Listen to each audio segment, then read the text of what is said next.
पूछिए तो जो भी बातें मैं कर रहा हूँ, जो अब तक बचपन से सुनता आया, कारण कि देखते ये रहे हैं कि भगत सिंह को देखने का जो हमारा अनुभव रहा है, कि वो एक हैट लगाया हुआ लड़का, जिसकी मूछें थोड़ी ऊपर की ओर उठी हुई हैं, उनके साथ सुखदेव, राजगुरु और फिर जनेऊधारी चंद्रशेखर आजाद जी की तस्वीरों को देखते हुए हम बड़े हुए हैं और जिनको कहा गया कि भारत के क्रांतिकारी नाम से एक कैलेंडर हुआ करता था, उन कैलेंडर्स को देखते हुए हम बड़े हुए। अमूमन जो चीजें पढ़ने को मिली, उसके संदर्भ में भी कुछ निवेदन करना चाहूंगा कि जहां ये बताया गया कि भगत सिंह एक क्रांतिकारी थे, जो हिंसक तरीके से आजादी को पाना चाहते थे।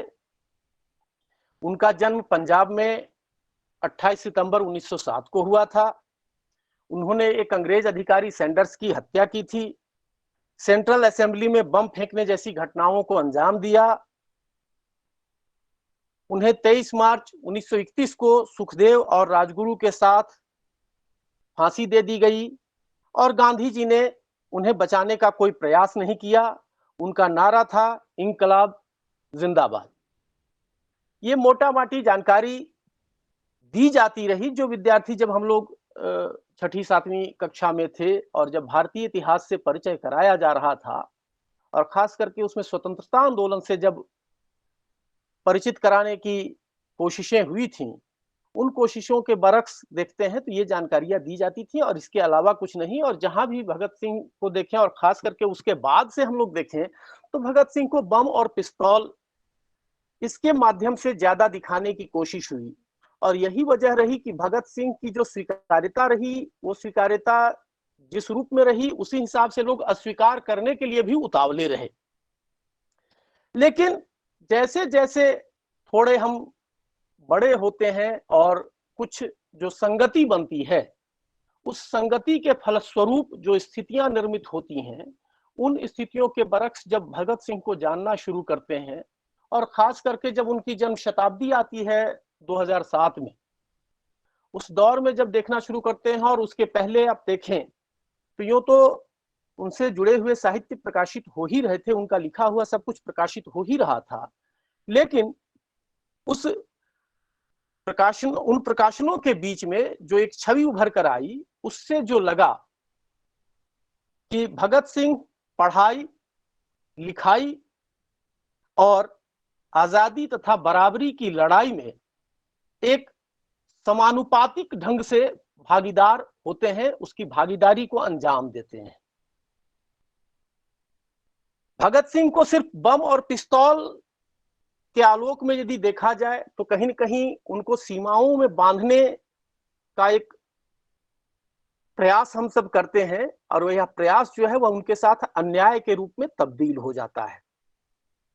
उनके साथ जो अन्याय हुआ, उस अन्याय को करने में कहीं न कहीं व्यवस्था पर जो काबिज रहे हैं लोग, जो भगत सिंह से ज्यादा डरते रहे हैं कि भगत सिंह के विचार यदि फैल गए समाज में, तब हमारा शासन चलाना दुष्कर हो सकता है। ऐसे लोग भगत सिंह से ज्यादा डरते रहे हैं और यही परिणाम है कि भगत सिंह को आज तक अधिकृत रूप से शहीद का दर्जा नहीं दिया गया है। आज भी भगत सिंह पाठ्यक्रमों की पुस्तकों में उग्रवादी आतंकवादी आंदोलनों के नजरिए से ही देखे जाते हैं। सवाल भी उठे हैं, संसद तक में ये सवाल उठे हैं कि भाई शहीद का दर्जा है कि नहीं, वो कहा जाता है और जब जब जो लोग आए हैं सत्ता में, तब तब वो कहते हैं कि हाँ भाई हम शहीद का दर्जा देंगे। लेकिन घोषणा से बात कागज तक अब तक नहीं उतर सकी है। ये किसका दुर्भाग्य कहा जाए? भगत सिंह का दुर्भाग्य कहा जाए या इस देश का दुर्भाग्य कहा जाए, इस देश के शासकों का दुर्भाग्य कहा जाए, ये हम सबको सोचना पड़ता है।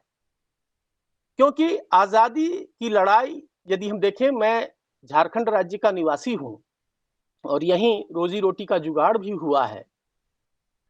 जब 1765 में बंगाल की दीवानी पर पूरी तरह काबिज हो जाते हैं ब्रिटिशर्स, या कहें कि ईस्ट इंडिया कंपनी जब काबिज हो जाती है, उसके बाद ही देखिए आप 1766-67 में हमारे यहाँ का जो संथाल परगना का इलाका है और वहां पहाड़िया आदिवासी हैं, पहाड़िया आदिवासियों का पहला विद्रोह शुरू हो जाता है 66 से लेकर के 67 तक। उसमें 4-5 विद्रोही बड़े नामचीन होते हैं। मैं विद्रोही नहीं कहूंगा, उनको आंदोलनकारी कहूंगा, क्रांतिकारी कहूंगा। विद्रोही कहना कहीं कहीं उनके प्रति अपमानजनक संज्ञा होगी। इसलिए 1766-67 से झारखंड के लोग संघर्ष करना शुरू कर देते हैं, यहाँ के आदिवासी संघर्ष करना शुरू कर देते हैं। इसकी वजह भी है कि सबसे पहले यह इलाका जो था उस दौर में बंगाल के अंतर्गत ही आता था और इस वजह से सबसे पहले गुलामी इनको झेलनी पड़ी। और जमीनों पर देखिए कि आप कब्जा करने के साथ ही जमीनों पर सबसे पहले अधिकार जमाने की शुरुआत हो जाती है।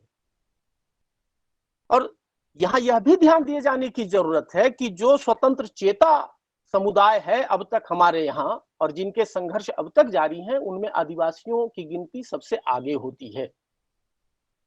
तो आदिवासी समुदायों ने सबसे पहले विद्रोह शुरू किया, सबसे पहले लड़ना शुरू किया। और देखें कि 1780-81 तक जाते जाते एक आदि विद्रोही के रूप में यदि हम देखें तो बाबा तिलका मांझी का अवतरण होता है। बाबा तिलका मांझी उभरते हैं इस परिदृश्य में और वो अंग्रेज सरकार के लिए बड़ी मुश्किलें खड़ी कर देते हैं। और जो प्राकृतिक संसाधन थे, उन प्राकृतिक संसाधनों जिसमें कि जमीन उस समय बड़ी कीमती थी और वहां बाहरी आबादी को लाकर बसाया जा रहा था, इसके खिलाफ जो खड़े हुए यहाँ के आदिवासी, और वो जो एक सिलसिला शुरू हुआ वो लगातार चलता रहा।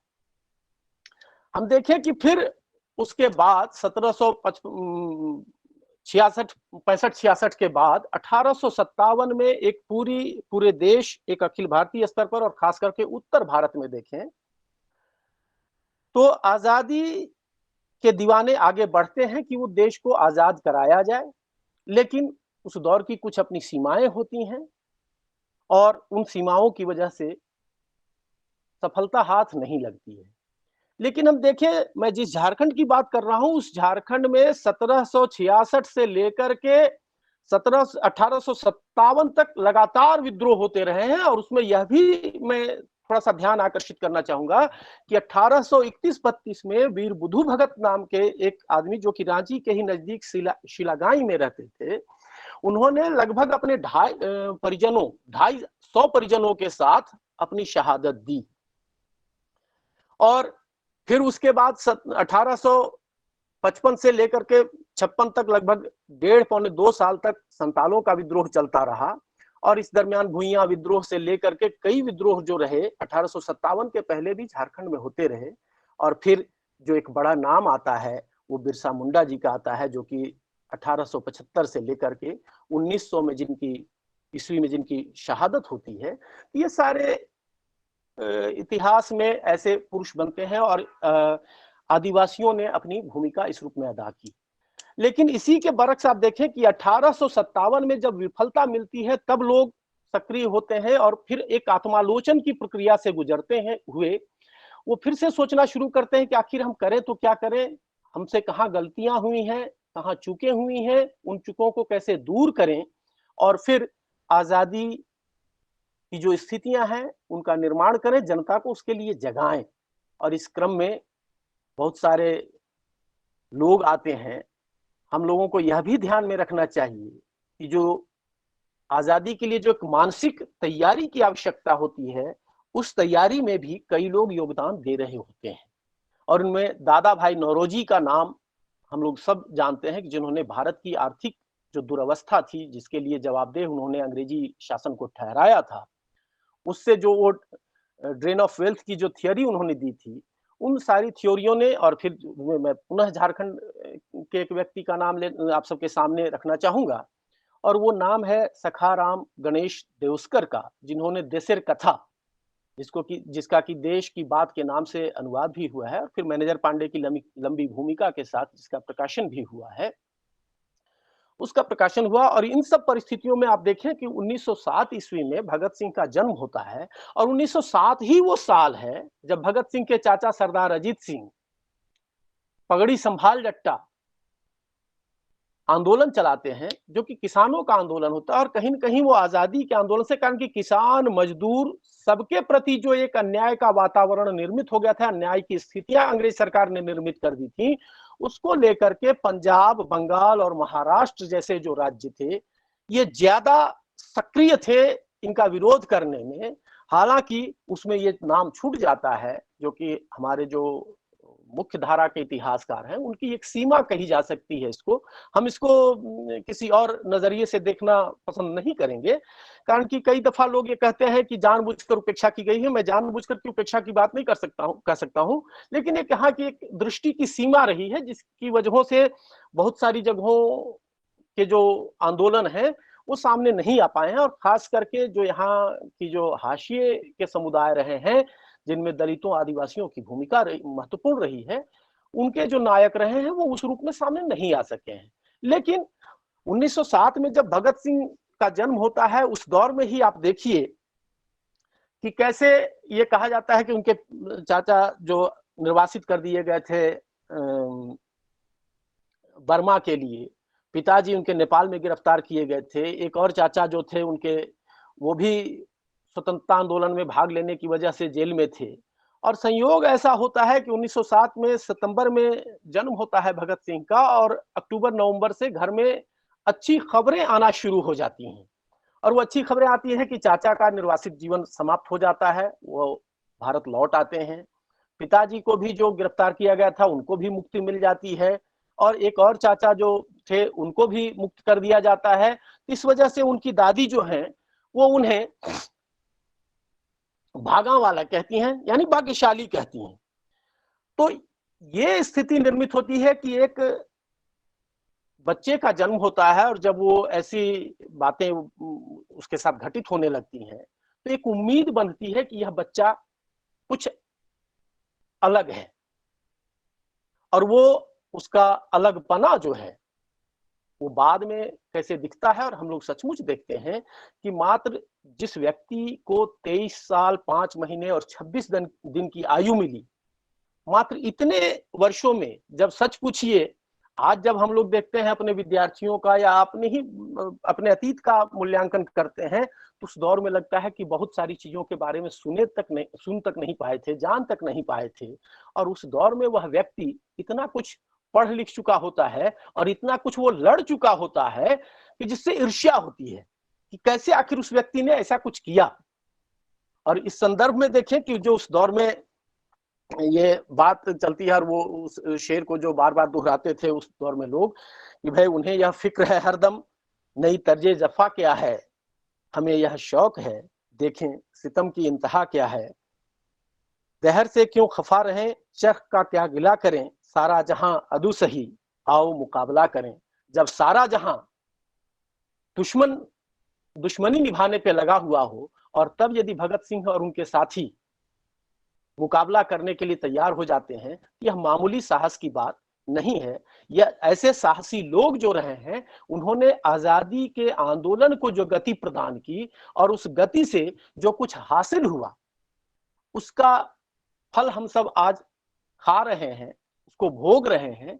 और जिन्होंने वो संघर्ष किया, वो संघर्ष करने वालों को हम आज ठीक तरीके से याद भी नहीं कर पा रहे हैं। ये देखने वाली बात है कि उस दौर में आप देखें कि जो करतार सिंह सराभा, जिनकी तस्वीर भगत सिंह अक्सर अपनी जेब में रखा करते थे, उन्होंने कहा था जब वो क्रांतिकारी आंदोलन का जो घोषणा पत्र तैयार किया था कि स्वतंत्रता का पौधा जो है वो शहीदों के रक्त से फलता है। अब स्वतंत्रता का पौधा शहीदों के रक्त से फलता है, यह बात जो है कितनी बड़ी है, इस एक वाक्य में कैसे आखिर करतार सिंह ने इस बात को निरूपित कर दिया, और उसने कितने लोगों को प्रेरित किया। हम यह भी जानते हैं कि लगभग 49-50 साल की उम्र में गांधी जी का आगमन, बल्कि ज्यादा 50 से ज्यादा ही हो चुका था, लगभग 50 साल। तो उस दौर में आगमन होता है भारतीय राजनीति में, लेकिन उसके समानांतर एक आंदोलन चल रहा होता है। यहां मैं गांधी और भगत सिंह की बाइनरी पर चर्चा करना पसंद नहीं करूंगा, कारण कि यह सबसे आसान तरीका होता है। हालांकि इस संदर्भ में एक और ध्यान आकर्षित करना चाहूंगा कि आजाद भारत की जनता ने दो अद्भुत मुहावरे गढ़े हैं। और वो मुहावरे जो गढ़े गए हैं, पहला देखिए भगत सिंह के संदर्भ में कि एक शहीद आजम की उपाधि भगत सिंह को मिलती है कि शहीद आजम भगत सिंह, जो भी नाम लेता है उनको शहीद आजम भगत सिंह कहता है। और गांधी जी के संदर्भ में कि मजबूरी का नाम महात्मा गांधी। लेकिन ये दोनों ही मामले देखें कि भगत सिंह के मामले में तो बात सही कि वो शहीद आजम है, लेकिन गांधी भी मजबूरी का नाम सिर्फ नहीं है। गांधी के लिए जो एक प्रतिबद्धता चाहिए वो है, होनी चाहिए, तभी कोई गांधी बन पाता है। इसलिए गांधी और भगत सिंह की बाइनरी में जाना हमारा उद्देश्य नहीं है। और गांधी के प्रति भी जो उनके मन में सम्मान का जो भाव रहा था, उस सम्मान में कहीं कोई कमी नहीं दिखती है। उनके लिखे हुए में या उनके साथियों के लिखे हुए में जब हम देखते हैं, जो मतभेद है वो अपने स्तर पर है, लेकिन गांधी के साथ मनभेद की स्थिति नहीं है। लेकिन भगत सिंह ने जो कुछ रचा, जो कुछ दिया और जो कुछ भोगा, उसके आलोक में एक क्रांति धर्मा कवि पंजाब के ही है पाश, अवतार सिंह पाश, जिनकी शहादत की भी तिथि वही है जो भगत सिंह की शहादत की तिथि है। वो 23 मार्च 1988 को शहादत प्राप्त करते हैं। उन्होंने भगत सिंह के संदर्भ में लिखते हुए कहा था, ये कविता जो उन्होंने लिखी थी, कि भगत सिंह ने पहली बार पंजाब को जंगलीपन, पहलवानी व जहालत से बुद्धिवाद की ओर मोड़ा था। जिस दिन फांसी दी गई, उनकी कोठरी में लेनिन की किताब मिली, जिसका एक पन्ना मुड़ा हुआ था। पंजाब की जवानी को उसके आखिरी दिन से इस मुड़े पन्ने से बढ़ना है आगे, चलना है आगे। ये पंजाब की जवानी कितना आगे बढ़ी है, कितना आगे नहीं बढ़ी है, कहाँ वो ठहरी है, कहाँ वो दूसरी दिशा में मुड़ी है, ये सारी चीजें आज चर्चा का विषय हो सकती हैं। लोगों को इस पर भी विचार करना चाहिए, कारण कि हमारी देश की जो दशा है, आज 75 साल की आजादी के हम सब होने वाले हैं। 75 साल की अवस्था कम नहीं होती है। 75 साल में कई लोग स्वर्ग सिधार जाते हैं और कई लोग बहुत उम्रदराज कहलाते हैं। भगत सिंह सच पूछें तो भगत सिंह एक ऐसे सेनानी के रूप में नजर आते हैं कि जहां हार जाने का भी मतलब सपनों का अंत नहीं होता है। भगत सिंह हारने को सपने के अंत के रूप में नहीं देखते हैं। भगत सिंह वो खतरे उठाते हैं, खतरे मोल लेते हैं, और इसी वजह से भगत सिंह बन पाते हैं। भगत सिंह बनने के लिए जिन खतरों को उठाने की आवश्यकता होती है, वो खतरे वो लगातार उठाते रहते हैं, और यह उठाना ही उन्हें भगत सिंह बना जाता है। और सच पूछिए कि जो लड़ाइयों के बाद और हारी हुई लड़ाइयों के बाद 1857 से ही हम गिनना शुरू करें तो लगातार जो शहीद होते गए लोग, काकोरी षड्यंत्र के बाद रामप्रसाद बिस्मिल, अशफाक उल्लाह और भी बहुत सारे लोग जो फांसी पर चढ़ते गए, उन फांसियों को देने के बाद डर जाना चाहिए था। और भगत सिंह, राजगुरु या सुखदेव या बटुकेश्वर दत्त या शिव वर्मा या भगवती चरण बोहरा या और उनके साथ कई महिलाएं जो थीं, दुर्गा भाभी वगैरह, इन सबको डर करके चुपचाप बैठ जाना चाहिए था, या फिर उंगली कटाकर शहीद होने की एक जो कोशिशें थी वो कर सकते थे। लेकिन उनकी जो मानसिक स्थिति है, वह उस पर जो विचार करते हैं और उन विचारों के फलस्वरूप वो इस निष्कर्ष पर पहुंचते हैं कि स्वतंत्रता का पौधा शहीदों की रक्त से फलता है, तो रक्त से उस पौधे को सींचने के लिए तैयार हो जाते हैं। और उनकी यह तैयारी जो है, फर्क बाकी तैयारियों में और यहाँ है कि ये ऐसा नहीं है कि सिर्फ जान गंवा देंगे तब भारत को आजादी मिल जाएगी। वो जान जब देना चाहते हैं तो उसके पीछे पूरी विचार सरणी उनके साथ होती है, पूरी वैचारिकता होती है, और उस वैचारिकता के साथ उस दिशा में वो आगे बढ़ते हैं। साथियों, समय थोड़ा कम है। भगत सिंह पर तो कई बातें की जा सकती हैं और हम में से जितने लोग बैठे हुए हैं सब लोग ये कर सकते हैं। लेकिन देखने की बात यह है कि भगत सिंह जब ये सिर्फ 17 साल के होते हैं और वो भारत की भाषा की समस्या पर, भारत में जो भाषा की समस्या जो आज तक बनी हुई है, अभी जब नई शिक्षा नीति लागू हो रही थी तब देखें कि हिंदी के संदर्भ में कुछ बात उठी। मैं भी हिंदी का अध्यापक हूं, बल्कि कहें विद्यार्थी हूं, इस नाते कुछ देखता रहता हूं। तो वहां जैसे ही हिंदी का मामला उठा कि सबसे पहले एक आवाज उठी कि यह हिंदी थोपने की कोशिश है। और पंजाब में एक हिंदी भाषी इलाका जहाँ के भगत सिंह रहने वाले थे, वो पंजाब की भाषा समस्या पर लिखते हैं और उसके लिए 50 रुपए का पुरस्कार भी उनको उस दौर में मिलता है। और उसमें जो एक समझदारी भरी बातें हैं तो उन समझदारी की बातों को देखकर लगता है कि उस व्यक्ति का अपने देश से और देश की समस्याओं से किस हद तक लगाव था, और उन लगावों के फलस्वरूप वह उन समस्याओं के निदान के भी उपाय सुझा रहा था। ऐसा नहीं था कि वो सिर्फ समस्याओं को व्यक्त कर रहा था और उनके उपाय के रास्ते नहीं सुझा रहा था। एक 17 साल के बच्चे से आप किस हद तक की उम्मीद कर सकते हैं कि वो कुछ आप रास्ता आपको सुझाए। दूसरे मैं कहूंगा कि उनके जो पत्र हैं, जो 11 साल की उम्र से लिखे हुए मिलते हैं, जो पहला पत्र दादाजी को लिखते हैं वो, उस पत्र में भी जो उनकी भाषा है और जो संक्षिप्त पत्र है, लेकिन उस पत्र में जो उनके विचार मिलते हैं, उन विचारों के आलोक में भी कह सकते हैं कि भगत सिंह अपने समय से आगे सोचने वाले एक व्यक्ति के रूप में, एक व्यक्तित्व के रूप में हमारे बीच रहे हैं। और उसके बाद देखें आप कि जब 16-17 साल की अवस्था में ही, लगभग 24 में उनकी शादी की बात होने लगती है, दादी शादी के लिए जोर डालने लगती हैं, तो वो व्यक्ति घर से भाग जाता है और एक पत्र अपने दादाजी के नाम छोड़ता है, पिताजी के नाम छोड़ता है, क्षमा करेंगे।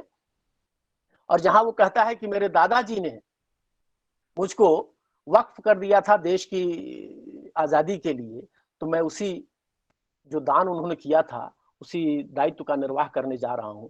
और फिर वो गणेश शंकर विद्यार्थी जी के नेतृत्व में प्रताप में काम करना शुरू करते हैं, वहां दूसरे नामों से भी लिखते हैं और देश की जिन समस्याओं पर वो लिखते हैं, और उन्हें जब हम आज देखते हैं, ये लगता है कि वह व्यक्ति कितना दूरदर्शी था और कैसे तत्कालीन भारत की समस्याओं को देखते हुए और आने वाले समय में उनका क्या दुष्प्रभाव पड़ सकता है भारत पर, इस दिशा में वो सोच रहा था। तो उसके सोचने को आज सलाम करने की इच्छा होती है।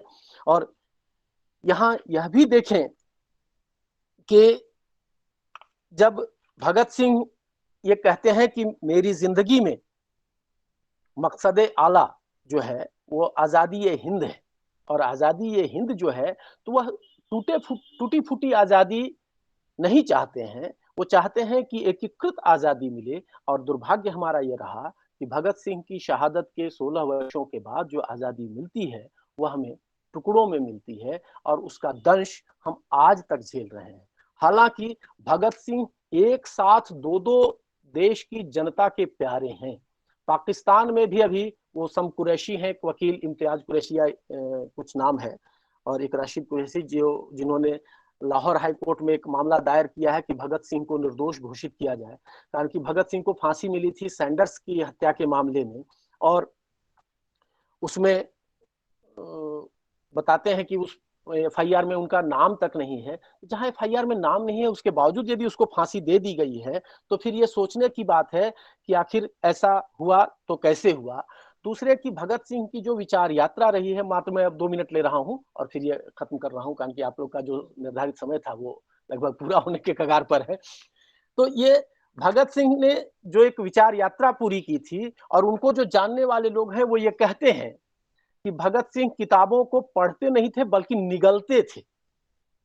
यानी किताबों को पढ़ने की जो गति थी वो इतनी तेज थी, और उनकी समझदारी, जो उसको ग्रास्प करने की जो शक्ति थी, वो सब में नहीं होती है। और इसको देख करके ये लगता है कि मात्र 23.5 साल की उम्र तक एक व्यक्ति इतना कुछ लिख कर चला जाता है।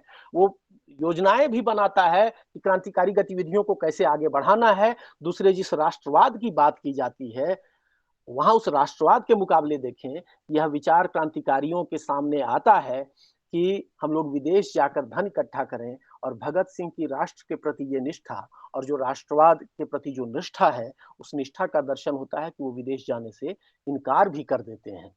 तो कई मामले हैं, और भगत सिंह पर जब हम बात करें तो लगातार ये बातें हो सकती हैं। और भगत सिंह को यदि खोलना शुरू करेंगे तो उनको देखते देखते कई ऐसी बातें सामने आएंगी जिससे ये पता चलेगा कि वो किस तरह की आजादी चाहते थे। वो यह भी चाहते थे कि जिंदगी तो अपने दम पर ही जी जाती है, दूसरों के कंधे पर तो सिर्फ जनाजे उठाए जाते हैं। मैं नास्तिक क्यों हूं, या बम का दर्शन, या और भी कई जो क्रांतिकारी आंदोलन का मसविदा वगैरह सब कुछ को हम लोग देखें, ये पता चलता है कि उनकी बौद्धिकता का क्या स्तर था।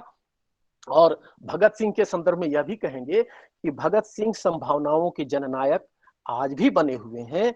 और नास्तिकता, धर्म की के प्रति जो उनकी शंकाएं थी, वो शंकाएं अब भी मौजूद हैं। अब भी धर्म ने हमारा वह भला नहीं किया है, खास करके धर्म के दुरुपयोग ने हमारा जो नुकसान किया है, उस दिशा में हमें ये सोचना पड़ता है कि स्वतंत्रता आंदोलन के जो मूल्य थे, उन मूल्यों की रक्षा करने में भगत सिंह और उनके साथियों के जो विचार हैं, उन विचारों से हमें पर्याप्त मार्गदर्शन मिलता है और उस मार्गदर्शन को ग्रहण करते हुए, उन विचारों को देते हुए यदि हम आगे बढ़ें, तो हमारा आजाद भारत जो है, एक आजाद भारत के संदर्भ में जो एक समाजवादी समाज की कल्पना की गई थी भगत सिंह के द्वारा, उस समाजवादी समाज की कल्पना को हम साकार करने में समर्थ हो सकते हैं। भगत सिंह की काया हमारे बीच नहीं है। भगत सिंह ने अदालत को जिस तरह से एक आम सभा का मंच बनाने का काम किया, यह उनकी बौद्धिकता और उनकी सूझबूझ को दर्शाता है। उनकी काया हमारे बीच नहीं है, लेकिन भगत सिंह के विचार जो हैं, कारण कि विचारों के संदर्भ में वो कहते हैं कि भाई आप उनकी जान ले सकते हैं, उनके विचारों को नहीं मार सकते। उनके विचारों को नमन करते हुए मैं फैज अहमद फैज की एक पंक्ति आप सबके सामने रखना चाहूंगा, जब वो कहते हैं कि जिस धज से कोई मक्तल में गया, वो शान सलामत रहती है। ये जान तो आनी जानी है, इस जान की तो कोई बात नहीं। ये जान तो आनी जानी है, इसकी क्या बात करें। भगत सिंह की भी जान गई, देश के लिए गई। जान हर किसी की जानी है, चाहे वो फांसी के फंदे पर चढ़ करके जाए, गोलियों से उसको उड़ाया जाए, या फिर राम नाम करते हुए हम राम नाम सत्य को प्राप्त हो जाएं। ये स्थिति तो हर किसी के साथ है, लेकिन एक राष्ट्रवाद के आलोक में और बम पिस्तौल से इतर देखने की जरूरत है भगत सिंह को। यदि हम वो देख पाते हैं, तो भगत सिंह और उनके साथियों के प्रति एक बड़ी श्रद्धांजलि होगी। और भगत सिंह ने जिन मानों और मूल्यों के आधार पर इस देश की रचना करने का सपना देखा था, उन सपनों को साकार करने में हम जागी आंखों से यदि उन्हें हम उतारने की कोशिश करेंगे धरातल पर, तो शायद हमारा देश आगे बढ़ सकता है। हमारा देश बटा जरूर है, लेकिन ये देश का बटना जितना दुखद है, उससे कम दिलों का बटना नहीं है। हम दिलों को बांटने से रोक सकते हैं। भगत सिंह हमें दिलों को बांटने से रोकने की दिशा में एक विचार थमाते हैं, एक मशाल थमाते हैं। उस मशाल को पकड़कर यदि हम आगे बढ़ सकें, तो शायद हम एक सच्चे और अच्छे भारतीय होंगे और एक अच्छे और सर्वधर्म समभाव से आगे बढ़ने वाले देश के रूप में अपने देश का निर्माण कर सकने में समर्थ होंगे। इसी उम्मीद के साथ आप सबके प्रति मैं पुनः आभार व्यक्त करता हूं